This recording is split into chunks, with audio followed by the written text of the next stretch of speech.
안녕하십니까. 5월 3일 마감 시황 방송을 시작하겠습니다. 좀 전에 영상을 아주 길게 만들고 있다가 너무 길면 또 지루해 하실 것 같아서 지워버리고 다시 제작하고 있습니다. 하고 싶은 말은 되게 많은데 요즘 트렌드가 또 길면 안 본다 이런 그게 또 트렌드인 것 같아요. 그래서 시간을 짧게 하려고 뭐 1.2배속, 1.5배속, 뭐 2배속으로 돌려놓고 뽑고 이렇게 하신다 그래가지고 그래서 이야기 한참 많이 했는데 너무 길어서 좀 안 좋아하실까봐 과감하게 지워버리고 다시 간략하게 영상을 다시 제작하고 있습니다. 자, 잔고부터 살펴보겠습니다. 오늘 장고는 778만원이고요. 778만원에서 오늘은 플러스 9만원입니다. 많이는 아니지만 5월달에 어제 8만원 오늘 9만원 해서 수익이 나오고 있어서 개인적으로 조금 안정감을 찾는 그런 느낌이고요. 뭔가 좀 판이 보이는 느낌이 조금 듭니다. 제 개인적으로 착각인지 모르겠지만 판이 흘러가는 그 흐름은 어느 정도 이제 보이는 것 같고요. 아직까지 조금 안 되는 거는 흐름은 전체적인 흘러가는 흐름은 보이는데 막상 그걸 매매할 때 테크닉이 조금 딸려가지고 매수할 때 매도할 때 타이밍을 잘 못 잡아가지고 약간 좀 엉키는 그런 부분, 스텝이 꼬인다 그래야 되나요? 그렇게 해가지고 이제 제대로 수익을 못 올리는 그런 부분은 조금 있는 것 같습니다. 근데 뭔가 좀 보이는 것 같습니다. 이 판만 다 보이면 그 마치 이제 그 매트릭스의 그 네오가 그 매트릭스 그 프로그램 안에 딱 돌아가는 그 부분이 딱 이해되고 나서 천하무적이 되듯이 이 주식판에 돌아가는 투자자들의 어떤 움직이는 심리 상태, 이 판 돌아가는 형세, 이것만 어느 정도 눈에 보이면 돈은 그냥 쓸어 담으면 되지 않느냐 이런 생각이 듭니다. 그렇게 하는데 가장 필요한 것은 경험이다 이렇게 생각을 하고요.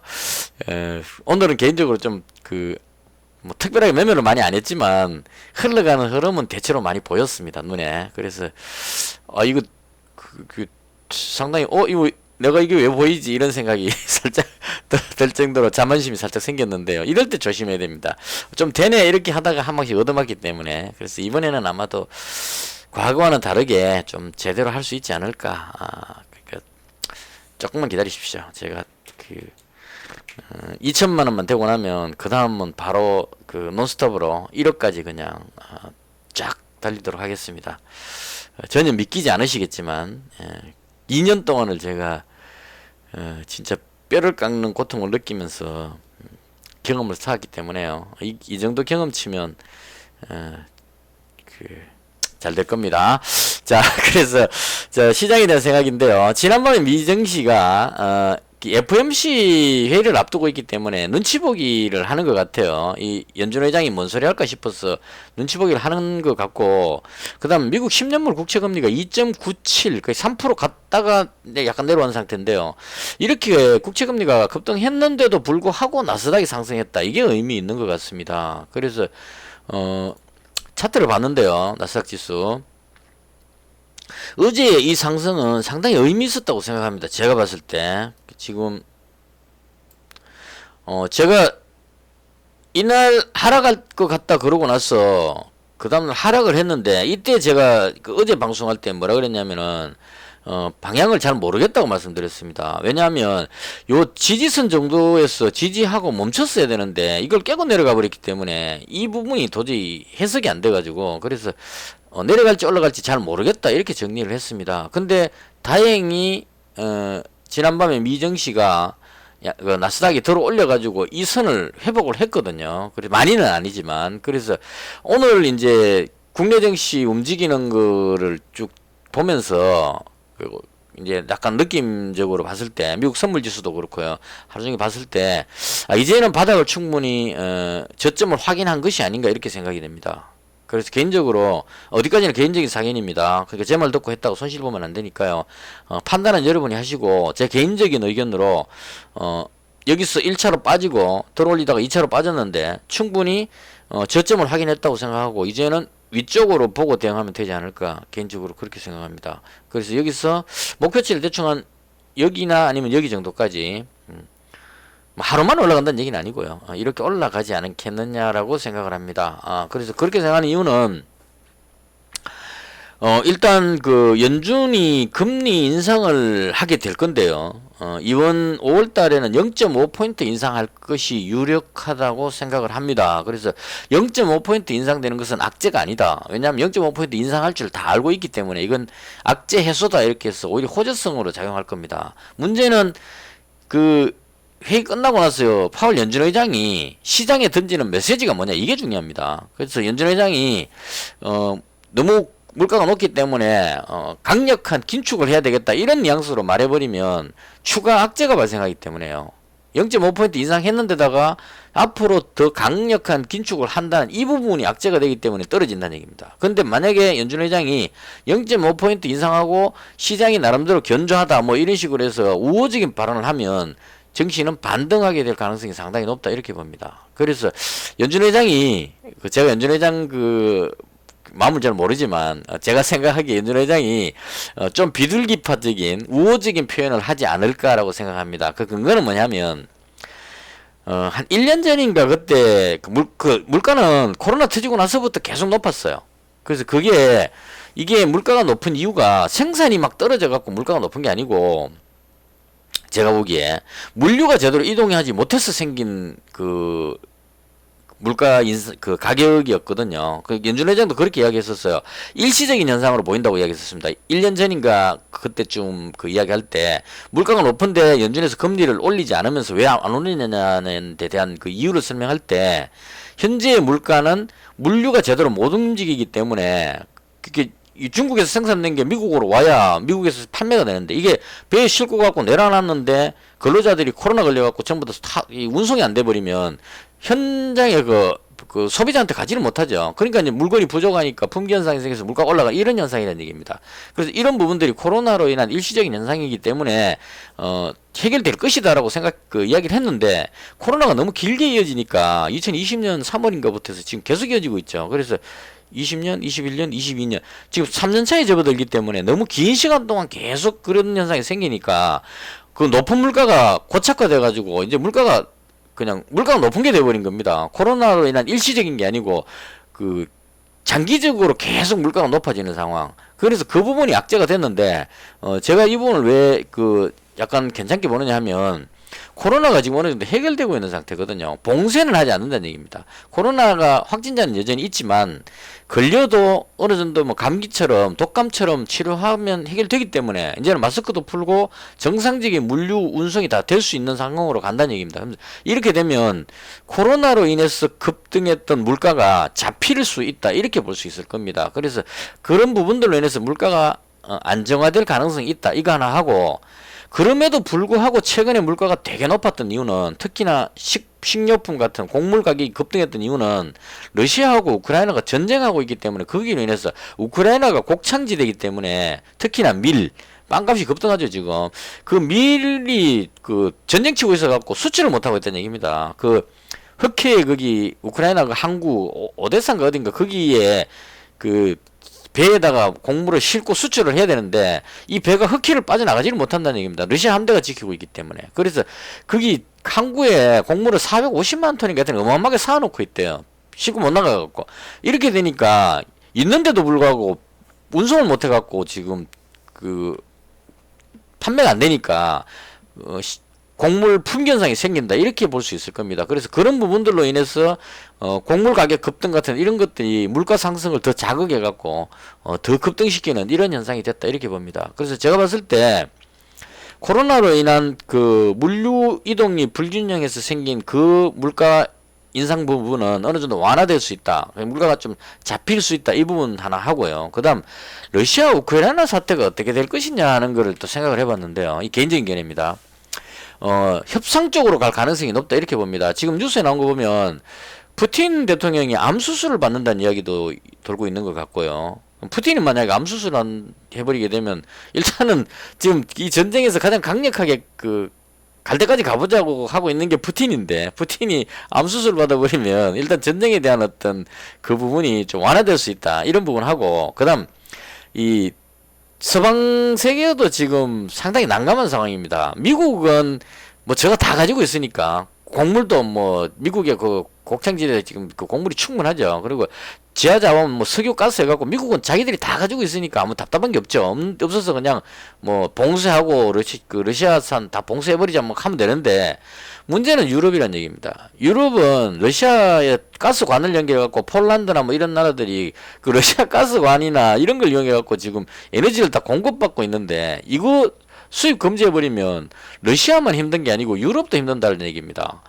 그 파이프로 해서 받아 쓰다가 지금 그 LNG선 배 갖고 가갖고 실어 와가지고 그걸 또 하역하려면은 항구에 또 그게 저장 탱크 같은 거 지어야 되고 엄청난 문제가 생긴다는 얘기죠. 가스가 그냥 뭐 배에 싣고 와갖고 팍 내려가면 되는 게 아니기 때문에 그래서 이런 상황이 생기기 때문에 유럽 입장에서도 지금 답답하다는 얘기입니다. 이 전쟁이 장기화됨으로 인해서 그냥 명분상 러시아 침공하는 거 막으려고 하다 보니까 이렇게 됐는데 이제는 지칠 때가 됐다. 저는 그렇게 봅니다. 유럽 입장에서 봤을 때 우크라이나 도와주는 것도 좋지만 우리가 죽겠다 이런 생각이 들 수 있다는 얘기죠. 그래서 이런 상황으로 봤을 때 유럽 쪽에서 어떤 그 EU 회원국이나 이런 쪽에서 웬만하면 이제 좀 협상하자 이런 쪽으로 나올 가능성이 있다는 얘기죠. 그럼 이렇게 했을 때 우크라이나에서 반대하기가 쉽지 않을 겁니다. 왜냐하면 무기 지원이나 각종 지원을 해주고 있는데 여기서 예를 들어서 유럽이나 미국에서 전쟁 그만하고 협상하자 했는데 난 죽어도 우리나라 국토를 수복하기 위해서 러시아 끝까지 싸우겠다 이렇게 못한다고.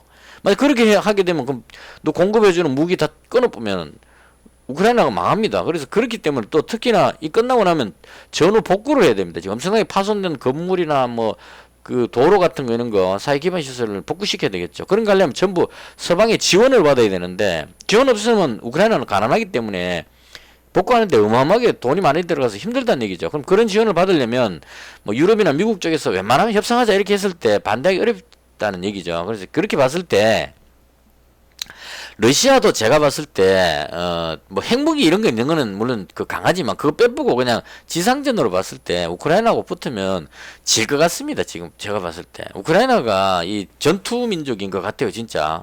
그러니까 최첨단 무기만 주면 싸움은 정말 잘할 것 같아요. 제가 느낌으로 봤을 때 그렇습니다. 우크라이나 국민들 그 폭격 받다가 마리오폴인가 거기서 이제 풀려 나온 사람들 이런 사람들 인터뷰하는 거 보면 물론 이제 그런 힘든 데 있다 나오니까 눈물을 흘리고 막 이렇게 하긴 하는데 좀 담담한 느낌을 가진다는 거죠. 우리나라 이 민족하고 좀 비슷한 느낌인 것 같아요. 우리도 그 외세 침범을 받으면 내가 죽는 한이 있더라도 그냥 싸우죠. 내가 불구가 되는 한이 있더라도 상대방 한 대는 때리고 내가 맞겠다는 이런 전투적인 그런 게 가지고 있다는 얘기죠. 그래서 그런 의미로 봤을 때 우크라이나군하고 러시아군하고 그냥 붙으면 우크라이나가 오히려 이길 것 같아요. 그래서 그런 의미로 봤을 때 러시아도 어제 나온 뉴스에는 합참의장인가 러시아 합참의장이 돈바스 지역에 갔다가 다리에 뭐 부상 입어가지고 다시 돌아오고 한 이럴 정도로 그러니까 쉽게 말하면은 군대의 수뇌부 별자리들이 그냥 막 죽고 뭐 부상 입고 이럴 정도면 심각하다는 얘기입니다. 그래서 이런 상황을 봤을 때 협상으로 가지 않겠느냐 이렇게 생각합니다. 그래서 그런 의미로 봤을 때 만약 러시아 우크라이나가 협상하는 그런 단계로 가면 우크라이나에 묶여있던 그런 곡물들 이런 것들이 대거 풀리면서 가격이 안정화되지 않을까. 이 가격은 실제로 곡물이 없어서 오르는 경우도 있겠지만 그거보다는 앞으로 없을 것 같은 그런 상황이 됐을 때 현재 있는데도 불구하고 도매상들이 물건을 잠궈버리기 때문에 올라가는 경우가 많습니다. 이건 이제 간단한 예로 그래요. 예를 들어서 만약에 날씨가 되게 추워지면 상추 가격이나 뭐 고추 가격이 하우스 작물이 가격이 폭등해 버립니다. 근데 오늘 되게 추워졌는데 이 출하는 다 됐다는 얘기죠. 예를 들어서 뭐 고추를 예를 듭시다. 풋고추나 상추가 이미 출하돼 갖고 지금 도매상에 다 이게 왔다는 얘기예요. 왔는데 오늘 되게 추워졌는데 오늘 가격이 올라가 버린다는 얘기예요. 물건이 있는데 왜 오르냐는 거죠. 근데 이건 이제 앞으로 오를 것 같으니까 중간에서 중개하는 사람들이 물량을 안 푸는 겁니다. 왜냐하면 지금 풀면 1,000원에 풀어야 되는데 좀 있으면 이게 2,000원 돼 버리거든. 그러면 안 풀고 그냥 창고에 놔놓고 그냥 없다 잃어버린다는 얘기죠. 그러면 가격이 올라가는 겁니다. 시장에. 이런 의미로 지금 러시아 우크라이나 사태가 장기화될 것이라는 생각을 하면 국제 곡물 쪽에 도매하는 이런 쪽에 있는 사람들이 제가 그쪽에 전문은 아니지만 그냥 느낌상 그런 사람들이 물건을 창고에 놔놓고 안 푼다는 얘기죠. 왜냐면 좀 이따 팔면 더 비싸게 받으니까 자꾸 올라가니까. 근데 만약에 협상한다 그렇게 하게 됐을 경우에 이 사람들이 이제 창고에 나오면 썩죠. 곡물이 썩습니다. 뭐 쥐가 먹든지 어떻게 손실이 발생하는 겁니다. 그리고 앞으로 그 우크라이나에 있는 그 항구에 있는 그 밀이 엄청나게 방출된다는 가능성이 생겨버리면 자기들 창고에 있는 게 가격이 떨어질 걸 예상하니까 면접 풀어버립니다. 그래서 협상한다는 느낌만 들면 가격은 폭락해 버린다 이렇게 볼 수 있을 겁니다. 그래서 그런 의미로 봐서 그런 이제 두 가지 요소만 해결되면 물가가 어느 정도 잡힐 것 같다고 개인적으로 생각하고요. 그런 부분들이 예상이 된다면 시장은 많이 빠졌기 때문에 가격 산 게 가장 호재입니다. 증시에서는 주가가 사다는 것 이상 좋은 재료는 없어요. 그래서 저렴하니까 이제 좀 사볼까 이런 생각을 관망하고 있던 사람들이 이 정도면 사고 싶다 이런 생각이 든다는 얘기입니다. 워렌 버핏도 내가 그 구매하고 싶은 욕구를 느끼게 한다 이런 표현을 했거든요. 그래서 그런 관점으로 봤을 때 이제는 저점을 확인하고 턴하는 쪽으로 보는 것이 맞지 않을까. 그래서 저는 일단 상승 쪽으로 보고 대응을 할 생각이고요. 제가 현재 지금 일본 계좌만 가지고 지금 현재 사용하고 있고 운영하고 있습니다. 이게 시장이 불안정해가지고. 근데 이제 그 요번 주에 연준 그 발표 나오고 그렇게 하면 거의 바닥을 확인하는 게 눈에 보일 거거든요. 그럼 그때부터는 이제 그 현금화해 갖고 가지고 있던 2번 계좌까지 같이 운용을 할 생각입니다. 그래서 이제 이렇게 합쳐서 그러면 오늘 한 1,500 정도 되는데 1,400이라 잡고 200만원씩 7종목 정도를 운영할 수가 있는 상태거든요. 그래서 그렇게 해서 이제 2번 계좌까지 운영하는 걸로 그렇게 계획을 잡겠습니다. 당장 오늘부터 한다는 얘기가 아니고 연준 그 FOMC 회의 끝나고 나서 발표 나고 나면 틀림없이 상승할 것 같아요. 그래서 그 상승하는 모습이 딱 보이면 그때부터 계좌를 풀 배팅으로 매매를 하는 쪽으로 그렇게 해볼 생각입니다. 어디까지는 개인적인 생각이고요. 아직까지 확실하지 않은 상황이고 지금 이 상황에서 오른다고 이야기하기가 쉽지가 않습니다. 왜냐하면 그 급등락을 하고 있기 때문에 이거 오른다고 말하기가 쉽지 않아요. 근데 제가 봤을 때는 저는 좀 이제 한 발 앞서서 생각하는 편이라서 제가 봤을 때는 오를 것 같습니다. 그래서 상승적으로 보자 이렇게 정리를 하고요. 너무 길게 얘기한 것 같다. 그 다음에 그 오늘 그 종목인데요. 일단 제가 매매한 건 뒤에 하고 일단 그 오늘 장중에 특징주입니다. 어제 시간에 거래에서 그 이 마니크 상한가 들어갔었거든요. 그리고 이제 대주산업부터 해서 대주산업, 대한제당 뭐 이쪽이 전부 다 시간에 상한가 들어가가지고 오늘 그 이쪽으로 매수가 들어오는 느낌이 들었었는데 아니 마찬가지로 똑같은 현상이 발생했습니다. 갭으로 떠서 밀어버렸는데요. 그러니까 보시면 그 끊어서 보자면 대충 이렇게 움직였어요. 아침에 대주산업이 대장으로 움직였습니다. 얘가 호가창이 가장 늦게 출발했어요. 그러니까 이게 주문이 막 들어오고 있으면 바로 9시에 바로 딱 안 나오고 그 집계를 다 내갖고 해야 되기 때문에 매수세가 되게 몰리면 좀 늦게 이 동작을 합니다. 그러니까 다들 그거 아실 거니까요. 그래서 그래가지고 일단 대주산업이 상한가에 출발했습니다. 점상으로 탁 찍었어요. 처음에 얘가 점상 찍으니까 나머지 이제 뒤에 있는 대한제당 급등했고요. 그 다음에 고려산업 급등했죠. 급등하고 이제 쭉 이렇게 밀어 올리는 겁니다. 왜냐하면 대주산업이 상한가가 출발했기 때문에 얘도 이제 따로서 상한가 들어가려고 같은 테마군이니까. 그래서 쭉 올라가고 전부 다 이제 밀어 올리는 모습이 나왔다는 얘기입니다. 아침에 여기서 밀어 올리는 모습이 나왔죠. 마니크도 마니크는 좀 늦게 출발했는 것 같아. 뒤로 바로 밀어버렸네. 자 이렇게 떴는데 자 이제 빠질 때는 역순으로 빠지죠. 그 후발주부터 먼저 빠집니다. 하림이 올라가다 뒤로 밀려고 뒤로 빠지죠. 하림 빠지고 마니크 뒤로 빠지고 쭉 이제 다 하락을 막 합니다. 그러니까 후발주가 뒤로 밀리니까 마지막에 대주산업도 이제 이렇게 계속 있을 수가 없죠. 왜냐면은 대장이 상한가 들어가는데 뒤에 있는 애들이 따라와줘야 됩니다. 따라와줘야 이게 체면이 서는 거거든요. 그러니까 내가 상한가 들어갔는데 내하고 같은 종목군에 있는 애들이 다 따라와야 이게 말이 맞잖아요. 상한가 갔으니까 호재성 뉴스가 있어갖고 상한가 줄줄이 상한가 들어갔다 이게 말이 맞는데 내가 상한가 들어갔는데 다른 애들이 전부 다 하락하고 있으면 쭉 빠지면 내가 이 거짓말이 돼버린다고요. 그럼 이제 이거 상한가 만들었던 세력이 이제 안 되겠다 싶으면 한꺼번에 확 던져버립니다. 그냥 쫙 빠지죠 순식간에.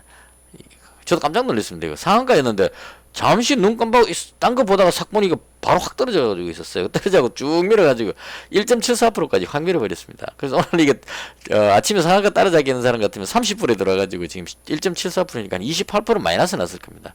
그래서 이렇게 마이너스 나버리면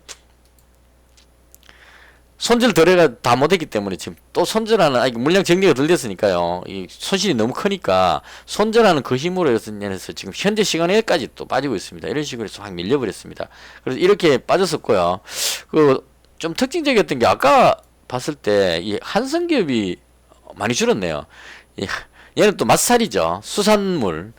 어제는 닭고기로 한번 한탕 해 먹었고요. 이 전부 다 닭고기, 어제 제가 방송할 때도 이 닭고기가 왜 오르는지 이해할 수 없다 이렇게 말씀드렸는데, 닭고기가 그 시간의 상한가 땡겨놓고는 갭 떼어갖고 뒤로 밀어버리는 전형적인 이거 시간의 상한가 종목 그 털어먹는 방식으로 갔죠. 그러니까 이 전부 다 이제 관련 곡물 관련 사료 관련주들이 대체로 그렇게 움직였습니다.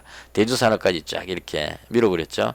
자, 이렇게 해서 한탕 해 먹었는데 오늘 그 아까 방송할 때 봤는데 이 한성기업이 여기 보십시오. 4시 20분에 상한가 들어갔습니다. 상한가 들어가고 그다음 동원수산도 거의 한 9점 몇 프로까지 갔었던 것 같아요. 9점 몇 프로 갔었고 이래갖고 이제 아니 어제 닭고기 해갖고 한탕 해먹는데 오늘 또 무슨 또 수산물로 또 해먹나 이러고 의아하게 생각했는데 조금 안정을 찾는 것 같습니다. 또 당할 수는 없다 이런 느낌으로 상한가 안 따라가고 대충 밀어버리는 것 같아요. 그래서 일단은 이 한성기업이 거의 대장격으로 움직이는 것 같습니다. 근데 개인적으로 이쪽은 들어가지 않을 생각입니다. 왜냐하면 이쪽 테마도 러시아 우크라이나 사태가 계속 장기화됐을 때 올라갈 수 있는 종목입니다. 곡물 가격도 마찬가지고 수산물도 마찬가지고 러시아산 수입 수산물 그 수입 제한 뭐 이런 걸 해버리기 때문에 뭐 중국의 봉쇄 이런 것들로 해서 수산물 가격 급등 혹은 뭐 닭고기 가격 급등 이걸로 해서 이제 올라가는 그 원동력이죠. 곡물 가격도 마찬가지입니다. 사료 관련주들도 지금 단일 거 한번 볼까요? 이 사료 관련주들도 마찬가지입니다. 러시아 우크라이나 전쟁이 장기화되는 이런 부분들이 작용해서 올라가고 있는데 만약에 러시아 우크라이나가 협상해갖고 곡물 가격이 떨어져 버리면 상황이 완전히 뒤집어질 수 있다는 얘기죠. 곡물 가격 떨어지면 사료 관련주들이 급락할 거고요. 이게 대장 최초에 먼저 올라간 대장격인데 얘들 내려가고 나면 닭고기 올라갈 정신이 없을 겁니다. 뭐 곡물이 풍부한데 거기 닭고기가 올라갈 이유가 별로 없을 거예요. 그럼 그렇게 되면 이제 완전히 줄줄이 그냥 역으로 떨어질 수 있는 그런 가능성이 있다. 물론 이건 이제 러시아 우크라이나 사태가 완화된다는 그 협상이 된다는 전제 하에서 그렇다는 얘기입니다. 그래서 제가 못 들어간 이유는 저는 러시아 우크라이나가 협상할 거라고 예상하기 때문에 협상해버리면 한 방에 그냥 이 부분 무너질 수 있기 때문에 이쪽은 들어갈 수가 없다는 얘기죠. 그래서 이쪽 방면으로는 들어가지 않을 생각입니다. 맛살도 마찬가지고 닭고기도 이상했는데 맛살은 더 이상합니다. 닭고기가 왜 올라가는지는 그나마 닭고기 그 가격이 비쌀 거라고 생각하지만 맛살까지 올라가는 거는 더더욱 이해가 안 됩니다. 그래서 이쪽은 저는 들어가지 않겠다 이렇게 말씀드리고요. 그 다음 오늘 특징했던 게 이쪽이요. 농기계 쪽이 급등했습니다. 이건 약간 그 논리적으로 말은 좀 되는 것 같아요. 이거는 이제 어떤 느낌이냐면 곡물이 이제 부족하니까 그럼 곡물이 부족하면 그 생산을 늘려야 되겠죠. 우리나라 같은 경우에도 옛날에는 그 제가 시골에 자랐기 때문에 시골에 거기 들판에 전부 다 대다수가 논이었습니다. 왜냐면 먹고 사는 게 자급자족, 식량 자급자족, 이게 급선무였기 때문에, 그때 뭐 통일벼 이렇게 해가지고 막,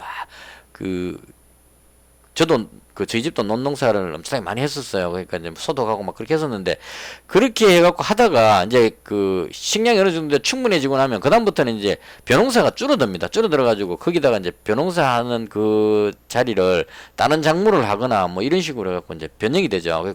농사를 줄인다는 얘기입니다. 근데 곡물 가격이 급등하면, 이제 가격이 살 가격이 비싸면 그 벼농사를 지어야 되겠죠. 부족하니까. 그러면 그 농사를 늘리게 되면 그 묵혀놨던 땅을 다시 저걸 해야 되겠죠. 다 용어 다 있는데 하여튼 쟁기 가지고 이렇게 골 타고 막 하는 이런 것들이 필요합니다. 요즘 좀 트랙터 같은 걸 하니까 그런 걸로 해서 이제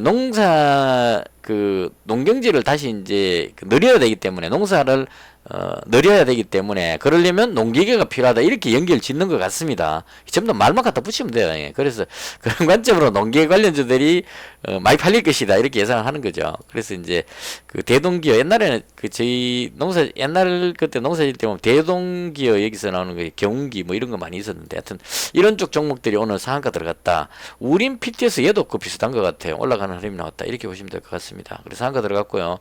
개인적으로 이 종목도 한번 상한가 간 거는 인정을 하는데요. 이걸로, 가격이 되게 저렴해서 또 모르겠네요.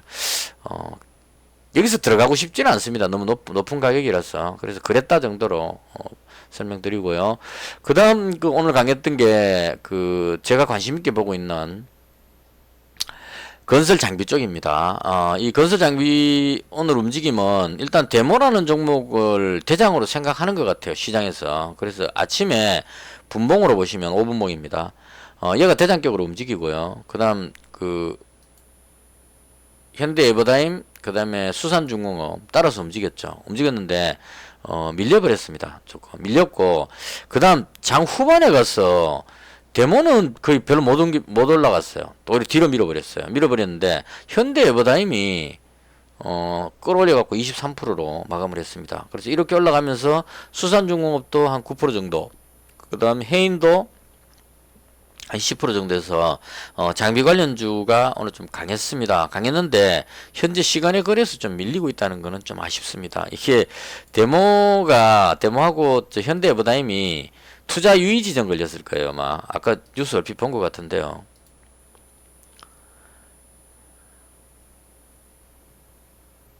TYM은 1분기 호실적까지 있네요. 대동기업 농업테마 맞죠? 휴림로봇 이거 로봇 관련주 중에 휴림로봇만 유별나게 지금 잘 날아가고 있습니다. 다른 쪽 종목은 못 따라가는데 보시면 휴림로봇 27%고 유진로봇 4% 로보로봇 1%뭐 이렇게 하는데 휴림로봇만 유별나게 강하게 움직이고 있습니다. 그 다음 현대에버다임이 지금 보시면 우크라이나 전후 복구 재건 참여 기대감에서 건설기계 테마 쪽 상승 이렇게 나와있죠. 네, 대충 이렇게 움직였습니다. 동일 고무벨트 이 종목도 농기계 쪽인가 보네요. 좌우지간, 그렇게 해서 올라갔는데, 그거 이야기를 했던 게 아니죠. 아까 투자 유지 정도에 나오죠. 단기 과열 지정 예고죠. 그러니까 내일부터 단일가가 된다는 얘기는 아니고, 내일 가격이 올라가면 높으면 걸린다 이런 의미로 보시면 돼요.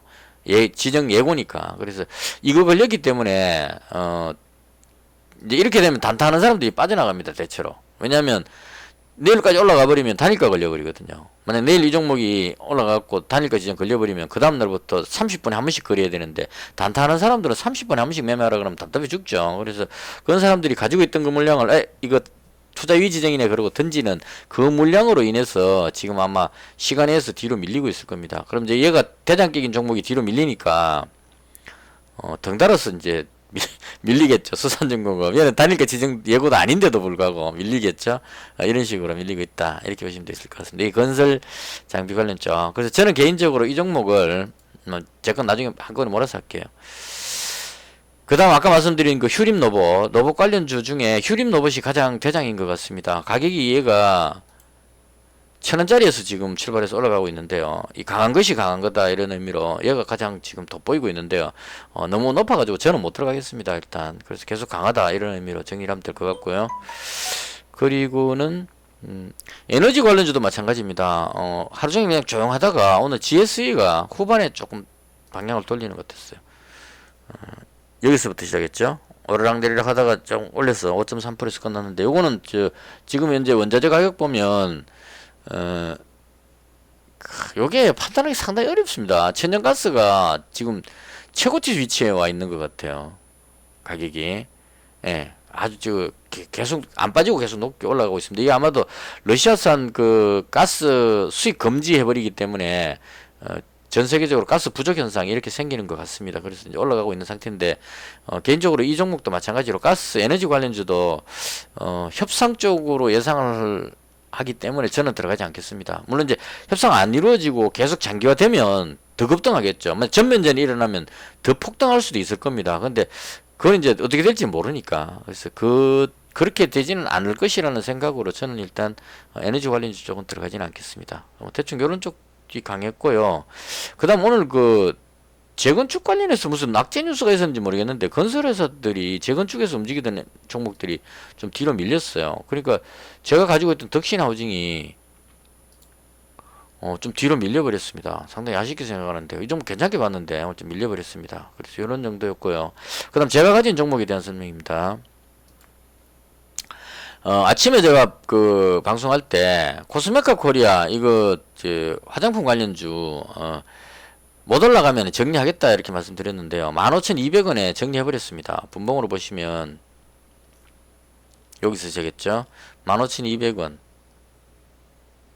여기에서 팔아버렸습니다. 요거 본전 오면 팔려고 오면 팔려고 그러다가 기다리다가 안 돼가지고 팔아버렸는데 팔고 나니까 다시 살짝 하긴 어쨌거나 해갖고 밀렸습니다. 그 요거 밀린 건 아마도 제 생각에 화장품 관련주가 지금 뭔가 좀 꼬인 것 같아요.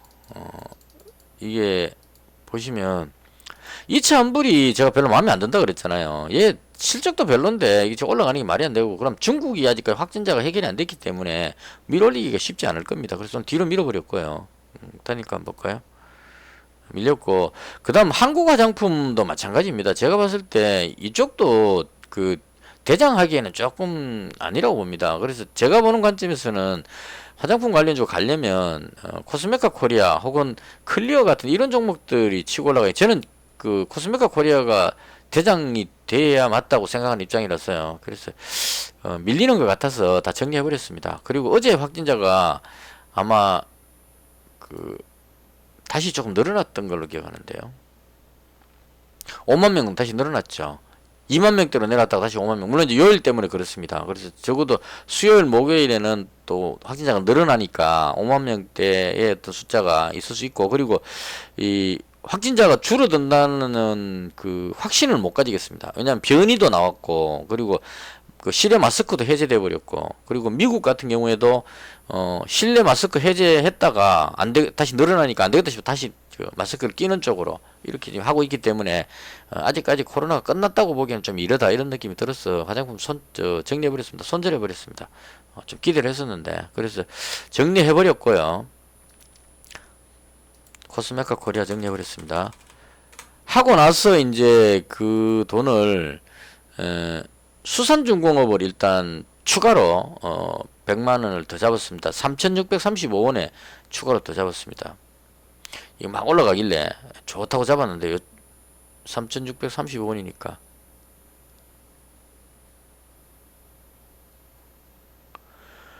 여기쯤에서 잡았던 것 같아요. 잡았는데 밀렸다가 마지막에 들어올리면서 그나마 조금 다행이었습니다. 그래서 이거 100만원 추가시켰고요. 그 다음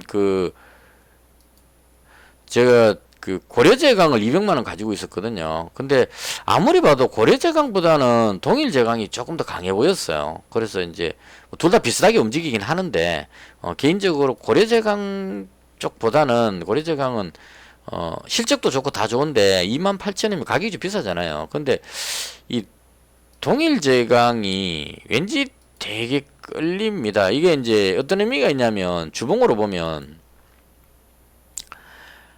최고치 위치입니다. 지금 월봉으로 보시면 역사적 최고점이죠. 그래서 물론 이제 꼬리 달린 여기에 매물이 약간 있긴 한데 요거는 이제 매물이 그렇게 많지는 않으니까요. 이 최고점에 있기 때문에 이거 돌파해 버리면 매물이 없다는 얘기입니다. 그럼 매물 없으면 잘 날라가거든요. 호재성 뉴스가 터졌을 때 예를 드는 겁니다. 호재성 뉴스가 터지면 이 정도 선만 뚫어버리면 지금 이 가격이 지금 앞에 있는 이 고점인 것 같은데요. 제가 봤을 때 이 정도 선만 뚫어버리면 날아갈 수 있는 가능성이 높다 이렇게 보여집니다. 그래서 얘가 고려제강은 조금 매물이 있거든요. 아직까지 고려제강은 매물이 지금 많이 있습니다. 보시면 월봉으로 봐도 매물이 많이 있죠. 그래서 이 부분 때문에 고려제강보다는 동일제강이 좀 더 가볍게 움직일 것 같아서 그래서 일단 원래 어제 이 고려제강이 200만원이고 동일제강 100만원이었는데 고려제강 100만원을 팔고 동일제강 100만원으로 옮겼습니다. 얼마에 했냐면 5,090원에 5,090원이니까 여기쯤에서 잡았습니다. 추가로 100만 원을 잡았는데 이게 오늘 그 이 종목은 계속 제가 지켜봤습니다. 이제 급등할 것 같은 느낌이 들어서 계속 지켜봤는데요. 이게 진짜 이 투자하시는 분들이 좀 그 충동적으로 하는 느낌이 들어요. 그러니까 제가 여기서 매수할 때 이 종목 실적도 괜찮고 나름 그 괜찮아 보여서 매수를 하고 이제 쭉 지켜봤거든요. 근데 이 매수를 안 하고 계속 그냥 관심 종목에 두고 지켜보고 있는 것 같아요. 대다수의 사람들이, 단타하는 사람들이 지켜보고 있다가 여기에서 들어오는 것 같아요. 여기에서 이 부분에서 따라 들어오는 것 같아요. 그러니까 여기서는 지금 선뜻 못 들어오는 게 매수하려 그러니까 불안불안한데 눌러버리잖아요. 그럼 이제 매수하려 그러다가 하고 이제 자꾸 멈추죠. 멈추고 또 올라가고 매수할까 싶은데 또 눌리고 이러면 그 왔다 갔다 하니까 이제 타이밍을 못 잡아갖고 이제 계속 지켜보는 것 같고요. 여기서 어떤 현상이 있었냐면 호가창에서 5,200원에 여기 20만 주 정도 그 매도 잔량을 걸어놨었어요. 그러니까 이렇게 걸어놓으면은 이런 그 매도 잔량은 조심해야 되는 게 세력들이 끌어올릴 때 저런 수를 많이 쓰는 것 같더라고요. 무슨 말이냐면 여기서부터 매수를 해갖고 막 물량을 그 잡아 들어가가지고 여기쯤에 한 매도 물량을 미리 넣어놔버리는 겁니다. 넣어놔버리면 계속 매수해갖고 이거 다 이제 추격 매수하는 사람들이 들어가지고 이 매수를 다 해버리면 자기들이 여기서 끌어올리면서 그 매수했던 물량을 여기서 털어먹을 수 있다는 얘기죠. 그러면 이 매도 잔량 많이 쌓여있는 일반적으로 10,000주, 20,000주 이랬는데 200,000주 같으면 눈에 띄게 많잖아요. 이런 거 딱 먹고 나서 위로 한 서너 틱 더 올라갔다가 확 빠져버리는 경향이 있거든요. 그래서 마찬가지로 여기서도 보시면 5,200원 매물을 먹고 쫙 올라갔다가 그 다음 뒤로 쭉 밀어버리는 겁니다. 이렇게 해서 뺐다가 그 다음에 여기 이제 그 여기서 여기까지는 솔직히 그 어느 정도 이게 저게 안 되죠. 너무 폭이 좁기 때문에 남는 게 별로 없었을 겁니다. 그래서 이걸 다시 한번 더 땡겨 올려가지고 5,250원인가 거기도 잘난 게 그 몇십만 주 깔려 있었어요. 그래서 그거 먹고 위로 확 올렸다가 그때 확 빼버리는 겁니다. 그래서 아마도 이거 단타하는 사람이 여기다 매도 물량 걸어놓고 털어먹고 확 빼버리니까 놀래가지고 그냥 따라서 빠져버린 게 아닌가 싶어요. 그래서 저는 개인적으로 봤을 때 이 종목이면 그 길게 봤을 때 지금 상승했거든요. 보시면 일봉으로 보시면 오늘 이 흐름을 일봉으로만 딱 봤을 때는 나쁘지 않다는 얘기입니다. 약간 그 하락에서 출발해가지고 위로 털올려갖고 모습이 나왔기 때문에 상승하는 흐름이 나오죠. 저점을 계속 높이고 있는 괜찮은 모양이 나왔는데 이게 분봉으로 봤을 때 여기서 들어온 사람 입장에서 보면 다르다는 얘기입니다. 여기서 들어온 사람 입장에서 보면. 그러니까 5,200원 이 매물을 못 벗길 것 같으니까 20몇만 주 있으니까 이거 못 뚫겠지 이러고 이제 있는데 이걸 그 호가창에서 대거 매수해갖고 순식간에 이걸 20몇만 주 되는 걸 확 먹어버리게 되면 그 다음 이제 다시 또 눌렀다가 여기서 땡겨 올리면 이제 이건 진짜 날아가는갑다라고 생각하는 것 같아요. 그래서 추격 매수가 들어가지고 쫙 올라가는 겁니다. 올라갔는데 이쯤 거기서 확 던져버리니까 이제 심리적으로 이제 역으로 꼬이는 거죠. 이건 제가 추측해서 말하는 건데 이게 별로 중요한 것도 아닌 것 같은데 일단 제 생각이 그렇습니다. 확 던져버리면 그다음부터 여기서부터는 이제 여기 따로 들어온 사람들이 고민을 하는 것 같아요. 이게 물렸구나라고 생각하는 것 같습니다. 그러니까 뒤도 안 돌아보고 막 던져버리는 것 같아요. 시장가로. 그 힘으로 쭉 순식간에 빠져버리는 겁니다. 한 방에. 빠지고 나니까 여기서부터는 이제 물린 사람들이 던지는 타임입니다. 이제 막 던지니까 여기서 그냥 그 매수만 대놓고만 있으면 되죠. 5,000원에서 5,050원 정도 되는 여기에 그냥 매수 주문만 넣어놓으면은 알아서 막 던져주는 겁니다. 그래서 다 받아먹고 마지막에 딱 들어오면서 끝났다. 이렇게 보시면 될 것 같아요. 그래서 이런 식으로 움직이는 이 흐름인데요. 이거 보고 느낀 게, 이 진짜 이런 모양이 나오는 것 자체가 사람들이 투자하는 사람들이 너무 흥분된 상태, 평정심을 잃은 상태가 아닌가 그렇게 봅니다. 이 시장이 안 좋기 때문에 더군다나 더 그런 것 같아요. 시장 상황이 좋으면 꾸준하게 올라갑니다. 계속 올라가는데 시장 상황이 안 좋으니까 끌어올리는 세력 입장에서도 내일 어떻게 될지 모르니까 불안하니까 어느 정도 끌어올리고는 그 이익 실현해버리는 거죠. 아예 탁 털어 못 보는 겁니다. 그러면 이제 이런 흐름이 나올 수 있다는 얘기죠. 세력들이 쭉 끌어올리다가 이익 실현해가 확 던져버리면 따라왔는 사람들이 물리니까 이 사람들 입장에서는 난감하죠. 뒤로 밀려버리니까. 그럼 이제 손절하면서 쭉 더 빠져버리는 이런 현상이 나오는 것 같습니다. 그래서 지금 이게 단일가에서도 아직 뭐이 정도면 양호합니다. 지금 뭐 0.97%니까요. 그래서 개인적으로 봤을 때 이 종목은 괜찮게 봅니다. 왜냐하면 철강 쪽의 테마가 지금 많이 살아있는 것 같고요. 그리고 우크라이나 재건 쪽도 만약 한다면 철강 이런 쪽도 수요가 많이 늘어날 것 같아요. 그리고 그 특히나 뭐 고래제강 이런 게 수출을 많이 한다고 그러는데요. 이게 이제 쿼터제에 이렇게 걸려가지고 우리나라가 수출 제한을 받고 있는 이런 상황인데 전 세계적으로 수요가 급증하게 되면 이제 철강 가격이 너무 높아지게 되겠죠. 그래서 그렇게 됐을 경우에 그 제한받던 미국에서 지금 우리나라가 수출하려면 70%밖에 수출을 못한다고 그때 합니다. 그러니까 그 관세를 높일 거냐 아니면 수출 물량을 줄일 거냐 얘기해서 관세를 높이지 않고 물량을 줄인다 해갖고 70% 정도만 지금 수출하고 있다 이렇게 알고 있는데요. 그걸 이제 그 주지사 그분이 수출을 100%로 다 높여줘야 된다 이제 주장했던 최근에 했던 뭐 그런 것들로 인해서 철강 제품이 수출될 가능성이 높다 이런 부분 그리고 코로나로 인해서 봉쇄돼 있던 이런 부분들이 다시 풀리면 다시 이제 그 경제 활동을 재개해야 되겠죠. 그럼 이제 철강 수요가 늘어날 가능성 뭐 이런 것들로 해서 잠시 멈추겠습니다. 계속 이어서 하겠습니다. 전화가 와가지고요. 그러고 보니까 지금 한 40분이 다 돼가네요. 좀 빨리 마무리해야 될 것 같습니다. 어디까지 하겠는지 까먹어버렸는데요. 일단 그래서 지금 제가 가지고 있는 종목이 고래제강 100만원 가지고 있고요. 그 다음 동일제강 200만원, 수산중공업 200만원, 그 다음 덕신하우징 200만원 이제 이렇게 가지고 있는 상태고요. 시간에 거래에서 약간 밀리고 있어서 조금 하긴 한데 저 정도는 뭐 양호하다고 봅니다. 그래서 시장만 상승 턴하면 괜찮지 않을까 그렇게 생각을 하고요. 일단은 이렇게 해서 오늘 제가 매매했던 부분 포함해서 오늘 시장에 대한 개인적인 생각을 말씀드렸습니다. 어디까지나 개인적인 생각이기 때문에 참고만 하시고 판단은 여러분 각자의 몫입니다. 대응 잘 하셔가지고 만약 상승적으로 간다면 수익을 많이 올릴 수 있는 그런 장이 됐으면 좋겠습니다. 이것으로 해서 영상을 마치겠습니다. 시청해주셔서 대단히 감사합니다.